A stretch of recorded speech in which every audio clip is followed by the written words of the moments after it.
കുടുംബമഹിമ നാട്ടാരുടെ മുന്നിൽ ഉയർത്തിക്കാട്ടാനും നിസ്സാര കാര്യങ്ങൾ പറഞ്ഞ് വലുതാക്കി വാശി തീർക്കുന്നതിനും അച്ഛനമ്മമാർ വിവാഹമോചനത്തിനായി കുടുംബകൂടിൽ കയറുന്നു.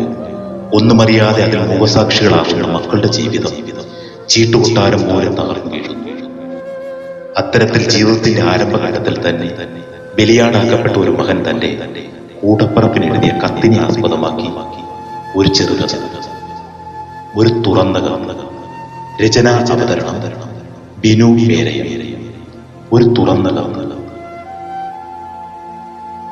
പ്രിയപ്പെട്ട സഹോദരി, നീ ഇപ്പോൾ എവിടെയാണോ? ഇത് വായിക്കുമെന്നോ എനിക്കറിയില്ല. നിന്നെ ഒന്ന് കാണണം, അടുത്തിരുന്ന് ഒത്തിരി സംസാരിക്കണം. നിനക്കെന്നോട് പിണക്കമെന്നുമില്ലല്ലോ. അല്ലെങ്കിൽ തന്നെ നമ്മൾ എന്തിനു പിണങ്ങണമല്ലേ? ഞാനിപ്പോൾ ഏതോ ഒരു ആശ്രമത്തിലാണ്. എവിടെയാണെന്ന് അറിയില്ല. അന്നത്തെ ശപിക്കപ്പെട്ട ദിവസത്തെ നീ ഓർക്കുന്നുണ്ടോ? കാണില്ല. കാരണം നിനക്കന്ന് 2 വയസ്സും എനിക്ക് 6 വയസ്സും വരെ പ്രായം. വലിയ പങ്ക കറങ്ങുന്ന കറുത്ത വസ്ത്രധാരികളായ കുറച്ചു പേർ ഇരിക്കുന്ന ആ മുറിയിലേക്ക് പേടിയോടെ കയറി ചെല്ലുമ്പോൾ അത് എവിടെയാണെന്ന് പോലും നമ്മൾ അറിഞ്ഞിരുന്നില്ല. ഒരു കൂട്ടിനടുത്ത് കയറി നിന്ന് നമ്മളോട് ആർക്കൊപ്പം പോകണമെന്ന് ചോദിച്ചപ്പോൾ ഒന്നും മനസ്സിലാകാതെ അമ്മയുടെ സാരിത്തുമ്പോൾ പിടിച്ചു നിന്ന നീ അമ്മയോടും അച്ഛന്റെ അടുത്ത് നിന്ന് ഞാൻ അച്ഛനോടൊന്നും പറയുമ്പോഴും നിന്റെ നിഷ്കളങ്കമായ മുഖത്ത് ഒരു പേടിയുമില്ലാതെ എന്നെ നോക്കി ചിരിച്ചത് ഇപ്പോഴും ഞാൻ ഓർക്കുന്നു. അവിടെ നിന്ന് ഇറങ്ങി ഒരു യാത്ര പോലും പറയാൻ അനുവദിക്കാതെ അച്ഛൻ കാറിൽ കയറ്റിക്കൊണ്ടുപോകും. എന്താണ് സംഭവിക്കുന്നതെന്ന് ഒന്നും മനസ്സിലായില്ല.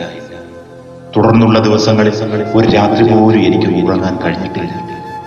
എന്നെ സന്തോഷിപ്പിക്കുവാൻ ആവുന്നത്ര അച്ഛൻ ശ്രമിച്ചുകൊണ്ടേയിരുന്നു. നിന്നെയും അമ്മയെയും കാണാൻ മാത്രം അനുവാദമില്ല. കരഞ്ഞും കലകിച്ചും ഞാൻ നാടുകൾ വിട്ടുകയായിരുന്നു. പഠനത്തിൽ മിടുക്കനായിരുന്ന എനിക്ക് പിന്നെ അതിൽ മികവ് പുലർത്താനേ കഴിഞ്ഞില്ല. 10ാം ക്ലാസ് കഴിഞ്ഞതോടെ അവിടെ നിന്നും ഞാൻ പിന്നെ ചെന്ന് വിട്ടത് മറ്റൊരു ലോകത്തായിരുന്നു. മദ്യവും മയക്കുമരുന്നും ഒഴുകുന്ന വലിയൊരു ലോകം. പുതിയ കൂട്ടുകാർ, ആർഭാട ജീവിതം. അതിലേക്ക് ഞാൻ അടിമപ്പെടുകയായിരുന്നു. ആ ജീവിതം അധികനാൾ നീണ്ടുപോയില്ല. കൂട്ടുകാരുടെ പ്രേരണയിലും ലഹരിയുടെ ശക്തിയിലും ഞാൻ ചെയ്തു കൂട്ടിയ പ്രവൃത്തികളുടെ ഫലമായി പിന്നെ കുറച്ചു നാൾ കുട്ടികളുടെ ജയിലിൽ കഴിയേണ്ടി വന്നു. ഇന്നു ഞാൻ വളരെ അവശനാണ്. അമിതമായ ലഹരി മരുന്നുകൾ കാർന്നുന്ന എന്റെ ശരീരമാകെ തളർന്നു പോയിരിക്കുന്നു. ഏതോ ഒരു ആശ്രമത്തിൽ ആരുടെയൊക്കെയോ സഹായത്താൽ കഴിയുമ്പോഴും എന്റെയും നിന്റെയും സ്വപ്നങ്ങൾ തുടക്കത്തിലെ തല്ലിക്കെടുത്തി നിസാര കാര്യങ്ങൾ പോലും പറഞ്ഞു വലുതാക്കി കോടതി കയറിയ അച്ഛനമ്മയോട് എനിക്ക് പരിഭവമില്ല. കേസെല്ലാം അവസാനിപ്പിച്ച് അവർ ഒരുമിച്ച് കഴിയുന്നതായി അറിഞ്ഞാൽ എനിക്ക് അവരെ കാണാൻ ആഗ്രഹമില്ല. കാരണം നമ്മളെപ്പോലെ എത്രയോ കുട്ടികൾ ഇന്നും ഇതുപോലെ അനുഭവിച്ചു കൊണ്ടേയിരിക്കും. ഒത്തിരി വിധി എഴുതാനുണ്ട്, കഴിയുന്നില്ല. കൈകൾ തളരുന്നു. നാളത്തെ പുലർച്ചയിൽ ഞാൻ ഉണരില്ല എന്നറിയാമെങ്കിലും നിന്നെ ഒന്ന് കാണാമെന്ന പ്രതീക്ഷയിൽ ഞാനൊന്ന് മയങ്ങിക്കൊണ്ടേ. നിന്റെ സ്വന്തം ഏട്ടൻ.